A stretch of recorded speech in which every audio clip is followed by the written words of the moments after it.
lo conoce, es García Luna, el señor de la muerte. Y tenemos que hablar con él del tema del caso Luis Videgaray o Luis V.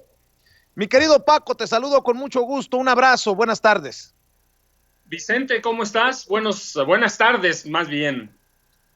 Oye, mi querido Paco, pues Luis Videgaray estaría enfrentando una orden de aprehensión. No queda claro si el juez la echó para atrás por una irregularidad. Dice el presidente que sí, que en efecto el juez la había negado. Después sale la fiscalía a decir que no. En fin, hay tanto que hablar sobre Luis Videgaray. Tengo entendido que tú lo conoces desde 2008. Estamos hablando de más de 12 años y es uno de los personajes que aparece en uno de tus trabajos, Negocios de Familia, la biografía no autorizada de Enrique Peña Nieto. Así que preparémonos para el manjar que significará este segmento, mi querido Paco Cruz.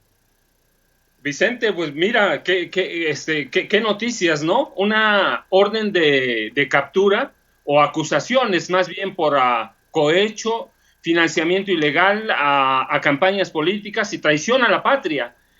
Al margen de lo que esté pasando con la demanda y con las órdenes que salgan del despacho del juez, mira, sobre Luis Videgaray caso, en realidad lo conozco no 2008, 2004. Para ser preciso, desde 2004, y es protagonista en dos de mis libros, en Negocios de Familia y en los Golden Boys, que es el equipo cercano a Enrique Peña Nieto antes de que llegara a la presidencia de la República. Así que mira, si la Fiscalía General de la República escarba un poco, va a encontrar que en el gobierno de Peña, Videgaray al lado de Luis Enrique Miranda Nava, porque tampoco hay que olvidarnos de ellos, No hay que ver solamente el foco en Videgaray, que es el pillo mayor. Luis Enrique Miranda Nava, que es compadre y amigo de Peña, el hoy occiso Gerardo Ruiz Esparza, que no por muerto dejó de ser pillo. Rosario Robles Berlanga, detenida, el senador Miguel Ángel Osorio Chong y el exprocurador Jesús Murillo Caram se convirtió en el todopoderoso, el artífice del mal del peñismo. Pero mira, la cuestión es, ¿cómo llegó Videgaray a eso? ¿Cómo se convirtió en ese personaje siniestro? ¿O por qué tenía tanto poder y ascendencia sobre Peña? Y la pregunta tiene justo una respuesta que viaja a 16 años atrás. Videgaray y Peña se conocieron a mediados de 2004 y fue una especie de amor a primera vista. El primero, Videgaray, un genio de las finanzas, el alumno más aventajado de Pedro Aspe Armella, aquel secretario de Hacienda del Salinato, al que se debe responsabilizar en mucho de la debacle económico-financiera del país, que inició con una violenta devaluación del peso en diciembre de 1994, ¿te acuerdas? Y siguió con una crisis de dimensiones mayores en 95. Pero bueno, la del millonario Aspe, el mago de las finanzas de Carlos Salinas, es otra historia. Ahora, el personaje es Videgaray, que llega a Peña a través de Protego, una firma especializada fundada por Aspe en consultoría a los gobiernos de los estados para adquirir, negociar y renegociar deuda, y cuyo hombre de confianza era Videgaray. Aquel año, el gobierno del Estado de México, que encabezaba Arturo Montiel, tío de Peña, lo contrató para esconder el dinero del Estado de México, tapar en lo más oscuro y lo más silencioso posible los boquetes que dejaba la corrupción descarnada en el gobierno del Estado de México, mientras Peña estaba en camino de convertirse en gobernador de ese estado y ahí a un paso a la presidencia de la República. Fue la de Peña y Videgaray un flechazo a primera vista. El primero, especialista en desaparecer dinero público y con ambiciones desmedidas de poder y de control político, que además ambicionaba llegar a la presidencia de la República y superar a su maestro Aspe. El segundo, Peña, un político de sangre azul, pero incapaz, corrupto, incompetente e ignorante, y también con ambiciones desmedidas de poder y desbocadas. Poder a cualquier costo. Por su facilidad para engañar, manipular, ocultar el manejo de los dineros, Videgaray recibió el sobrenombre de Harry Potter. Ya desde entonces, desde 2004, era un genio para desaparecer dinero. Y tan pronto llegó Peña al gobierno en septiembre del Estado de México, en septiembre de 2005, y se abrió la primera ventana que lo colocaba como un sólido aspirante presidencial, la mano de Videgaray se vio no solo en el control político, económico y financiero, sino en la construcción o presentación de obras fantasma y elefantes blancos que servirían para presumir ante una dócil prensa dócil y entreguista, por no decir vendida, de la Ciudad de México.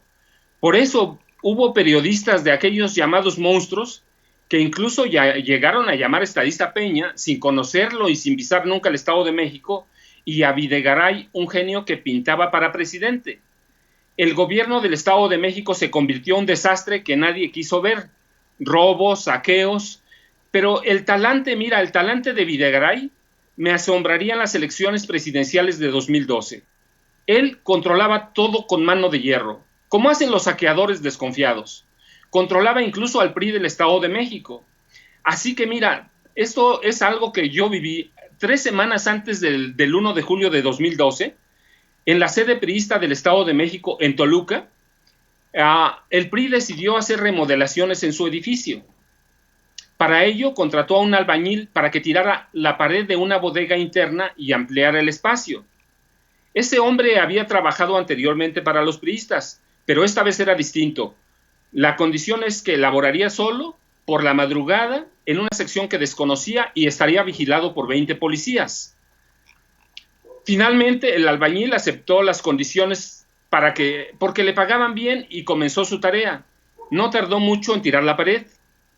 Después de tirarla, encontró un cuarto enorme, lleno de costales y bolsas plásticas negras repletas de algo. Empaquetaban algo desconocido. El escombro había caído cerca de algunas de ellas y le impedían trabajar adecuadamente, por lo que decidió quitarlas y reacomodarlas en otro lugar. Pero algunas bolsas se rompieron y el contenido se desbordó y dejó boquiabierto al albañil. Había decenas de fajos de billetes de alta denominación. Se desparramaron por el suelo, al mismo tiempo que sonaba una de las alarmas y los policías rodeaban y detenían al albañil. El dinero, después se descubrió que eran decenas de bolsas, era dinero sucio para financiar las campañas políticas de los priistas, incluida la de Peña Nieto. Luego vendría la triangulación de recursos, movimiento a través de empresas como Monex, vendría la corrupción de Odebrecht, y ese es el talante de Videgaray. Antes de llegar a la presidencia acompañando a Peña, fue el artífice para saquear a través de fideicomisos, que se te hace la palabra conocida, y endeudar al Estado de México.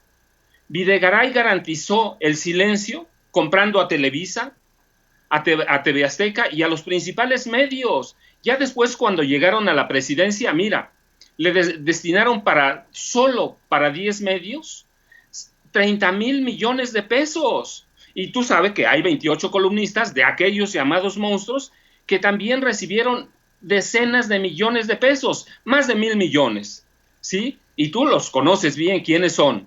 Sí, Claro. Entre ellos, Joaquín López Dóriga, Oscar Mario Beteta, Ciro Gómez Leiva, Marta de Baile, Enrique Krause, Ricardo Alemán, Jorge Fernández Menéndez. Ese es Videgaray.